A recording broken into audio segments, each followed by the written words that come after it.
लड़की की अकड़।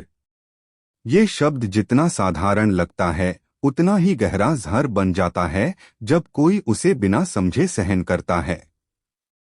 जब एक लड़की तुम्हें इग्नोर करती है, तुम्हारी भावनाओं से खेलती है, तुम्हारे आत्मसम्मान को कुचलती है और फिर भी खुद को सही समझती है, तो ये सिर्फ उसका रवैया नहीं होता बल्कि एक मनोवैज्ञानिक सत्ता है जिसे वो तुम्हारे ऊपर थोप रही होती है। ये अकड़ एक चाल होती है, धीरे धीरे तुम्हें कमजोर करने की, तुम्हें खुद पर निर्भर बनाने की, तुम्हारी अहमियत खत्म कर देने की। पर आज ये वीडियो उन सभी मर्दों के लिए है जिन्होंने किसी लड़की की बेरुखी को सहा है, जिन्होंने एक तरफा इज्जत दी है और जिन्होंने चुपचाप टूटने का दर्द झेला है। अब वक्त आ गया है कि तुम समझो कि ये सब क्यों होता है, और उससे भी ज्यादा अब वक्त है कि तुम वो सीखो जो उसकी अकड़ को जड़ से तोड़कर रख दे। ये कोई सस्ता ट्रिक वीडियो नहीं है, ये एक गहराई से तैयार की गई मनोवैज्ञानिक रणनीति है जिससे तुम उसके पूरे घमंड को, उसकी पूरी स्क्रिप्ट को, उसकी बनावटी दुनिया को पलट सकते हो। ये सिर्फ शब्द नहीं होंगे, ये तुम्हारे आत्मसम्मान का पुनर्जन्म होगा। तो अगर तुम तैयार हो खुद को बदलने के लिए और उसकी सोच को चकनाचूर करने के लिए, तो अब एक एक करके वो सभी मनोवैज्ञानिक चालें जानो जो लड़की की अकड़ को तोड़कर उसे तुम्हारे सामने झुकने पर मजबूर कर देंगी। चलो शुरू करते हैं। भाग 1, समझो उसकी अकड़ का असली मनोविज्ञान। लड़की की अकड़ सिर्फ बाहरी व्यवहार नहीं होती, बल्कि उसके भीतर छिपे आत्मविश्वास और नियंत्रण की भावना का आईना होती है। जब कोई लड़की तुम्हें इग्नोर करती है, तुम्हारी बातों को हल्के में लेती है या खुद को हमेशा ऊंचा दिखाने की कोशिश करती है, तो असल में वो तुम्हारे रिएक्शन से अपनी ताकत नाप रही होती है। वो जानना चाहती है कि तुम उसके आगे झुकते हो या खड़े रहते हो। यही उसकी परीक्षा होती है। मनोविज्ञान कहता है कि इंसान तभी अकड़ दिखाता है जब उसे सामने वाले की मौजूदगी का डर नहीं होता या वो सामने वाले को अपना गुलाम बना चुका होता है। इसीलिए सबसे पहले तुम्हें उसके व्यवहार को समझना होगा। उसकी बेरुखी, उसका इग्नोर करना, उसकी बात बात पर ताने कसना, सब कुछ एक स्क्रिप्ट का हिस्सा है जहां वो खुद को ज्यादा वैल्यू देती है ताकि तुम अपनी वैल्यू भूल जाओ। पर यहीं पर अगर तुम उसका खेल उल्टा कर दो तो उसका पूरा घमंड टूटने लगता है। जब तुम रिएक्शन देना छोड़ देते हो तब उसकी स्क्रिप्ट फेल हो जाती है। इसलिए पहले खुद को मजबूत बनाओ, खुद को उसकी नजरों से हटाकर अपनी नजरों में ऊंचा करो। जब वो देखेगी कि तुम्हें उसकी जरूरत नहीं, जब वो देखेगी कि तुम अब भी खुश हो और शांत हो, तब उसकी दुनिया हिलने लगेगी। एक लड़की की सबसे बड़ी हार तब होती है जब वो जिस इंसान को कमजोर समझती थी वही सबसे मजबूत निकलता है। भाग 2, उसे अनदेखा करने की कला, जब इग्नोर ही सबसे बड़ा वार होता है।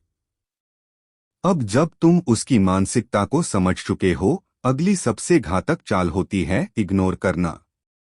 पर यह इग्नोर दिखावे वाला नहीं होना चाहिए, बल्कि सच्चा, गहरा और शांत इग्नोर होना चाहिए जो तुम्हारे आत्मबल से निकला हो।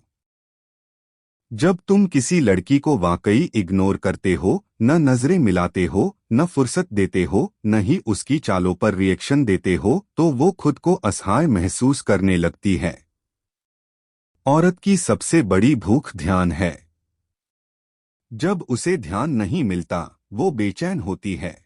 उसकी अकड़ की जड़ ही ध्यान है, तुम्हारा ध्यान, तुम्हारा पीछा करना, तुम्हारा पूछना कि क्या हुआ। पर जब तुम यह सब बंद कर देते हो, तो उसकी पूरी योजना बर्बाद हो जाती है। वो सोचती थी कि तुम्हें इग्नोर करके वो तुम्हें कंट्रोल करेगी, पर अब उल्टा होने लगा है। जब तुम उसे जवाब नहीं देते, जब तुम हरकतों पर नहीं चढ़ते, जब तुम शांत और व्यस्त रहते हो, तब वो तुम्हारे ध्यान के लिए खुद लड़ती है। यही वो समय होता है जब उसकी अकड़ दरकती है, उसकी चालें उलटती हैं, और वो उस इंसान के पीछे भागती है जो उसके सामने झुकने के बजाय मुस्कुराकर निकल गया। भाग 3, खुद को अनोखा और दुर्लभ बनाओ जो हर किसी को ना मिले। अब सवाल आता है कि इग्नोर के बाद क्या? जवाब है, खुद को दुर्लभ बनाओ। मनोविज्ञान कहता है, जो चीज आसानी से मिलती है उसकी कदर नहीं होती, और जो दुर्लभ होती है वो हमेशा चाहत बन जाती है।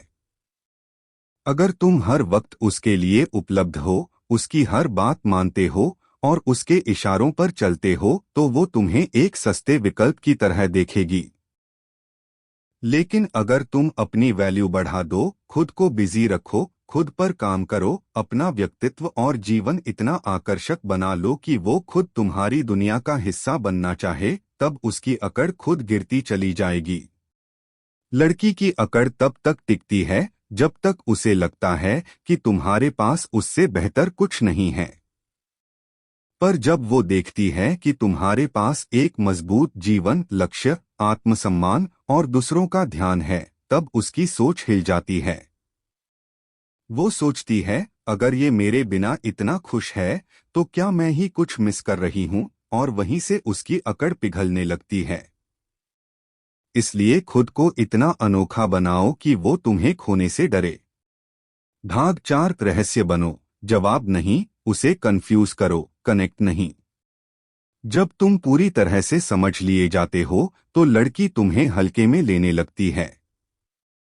लेकिन जब तुम एक रहस्य बन जाते हो, जहां वो सोचती है कि तुम्हारे दिमाग में क्या चल रहा है, तुम किससे बात कर रहे हो, तुम उसके बारे में क्या सोचते हो, तो तुम उसकी मानसिक दुनिया में जगह बना लेते हो।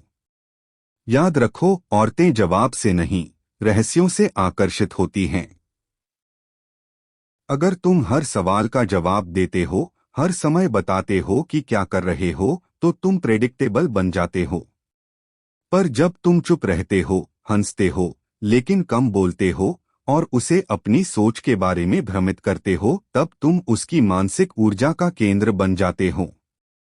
और जब तुम उसके दिमाग में रहने लगते हो, तब वो खुद तुम्हारी तरफ खींचने लगती है। यही मनोवैज्ञानिक खेल है, रहस्य ही सबसे बड़ा आकर्षण है। जब लड़की समझ नहीं पाती कि तुम क्या हो, तब वो जानने के लिए खुद आगे बढ़ती है, और उसी में उसकी अकड़ टूट जाती है। भाग 5, सोशल प्रूफ। जब बाकी लड़कियां तुम्हें चाहें, तब उसकी नींद उड़ती है। मनोविज्ञान कहता है कि इंसान वही चाहता है जिसे बाकी लोग भी चाहते हैं, और ये बात औरतों पर दोगुनी लागू होती है। जब एक लड़की देखती है कि बाकी लड़कियां तुम्हारी तारीफ कर रही हैं, तुम्हें पसंद करती हैं, तुम्हारे साथ रहना चाहती हैं, तब उसके भीतर एक जलन पैदा होती है। यही जलन उसकी अकड़ को गलाने लगती है। अगर तुम एकांत में उससे ध्यान मांगते रहोगे तो वो तुम्हें जरूरतमंद समझेगी। पर जब तुम पब्लिक में एक ऐसा इंसान बन जाते हो जिसे और लोग पसंद करते हैं, तब उसकी सोच बदलती है। वो खुद को दूसरों से बेहतर समझती थी, पर अब उसे लगता है कि शायद तुम उसके बिना भी खुश हो और बाकी लोग तुम्हें ज्यादा समझते हैं। यहीं से उसकी अकड़ कमजोर होती है, और उसके दिल में एक डर बैठता है, मैंने इसे खो दिया तो। इस डर को जगाना ही तुम्हारी चाल है, और सोशल प्रूफ उसका सबसे मजबूत हथियार है। भाग 6, उसकी असुरक्षा को छूना, लेकिन बिना बोले। कई बार शब्द नहीं, बल्कि खामोशी सबसे गहरी चोट करती है। जब तुम उसके सामने होते हुए भी उससे दूरी बना लेते हो, जब तुम उसे देखकर भी नजरें फेर लेते हो, जब तुम किसी और से बात करते हो लेकिन उसे नजरअंदाज करते हो, तब उसके भीतर की असुरक्षा हिलने लगती है। औरतें बाहर से चाहे जितना मजबूत दिखें, पर अंदर से भावनाओं की लहरों से जूझ रही होती हैं। जब तुम उसकी भावनात्मक जरूरतों को अनदेखा कर देते हो, जब तुम अपने रास्ते पर चलते हो, तब वो सोचती है, क्या मैं अब भी उसके लिए वैसी हूं, और यहीं से उसका आत्मसंयम टूटता है। वो तुमसे बात करने के बहाने ढूंढेगी, तुम्हें परखने की कोशिश करेगी, और फिर एक वक्त आएगा जब वो खुद पहल करेगी। पर ये तभी होगा जब तुम उसकी असुरक्षा को छू लोगे, बिना कहे, बिना बताए, बस अपनी दूरी और शांति से। भाग 7। जब तुम सबसे बड़ा इनाम बन जाओ तब उसकी अकड़ खुद गिर जाती है। आखिरी और सबसे महत्वपूर्ण मनोवैज्ञानिक चाल ये है, खुद को उस मुकाम पर ले जाना जहां तुम्हारी मौजूदगी किसी के लिए इनाम बन जाए। जब लड़की को महसूस होने लगे कि तुम्हारा साथ मिलना कोई आम बात नहीं बल्कि एक सम्मान है, तब वो खुद को तुम्हारे लायक बनाने की कोशिश करती है। उसकी अकड़ तब तक रहती है जब तक उसे लगता है कि वो तुम्हारे लिए काफी है। पर जब तुम खुद को इतना ऊंचा कर लेते हो, मानसिक, भावनात्मक और सामाजिक रूप से, तब वो महसूस करती है कि उसे अब तुम्हारे लिए मेहनत करनी पड़ेगी। और जब ये भावना आ जाती है, तब लड़की की सबसे बड़ी ताकत, उसकी अकड़, सबसे पहले गिरती है। क्योंकि अब वो तुम्हारे लिए सोचती है, कोशिश करती है, और तब तुम अपने चरम प्रभाव पर पहुंचते हो। इसलिए लक्ष्य लड़की नहीं, लक्ष्य खुद को इतना ऊंचा बनाना है कि लड़की की अकड़ खुद शर्मिंदा हो जाए।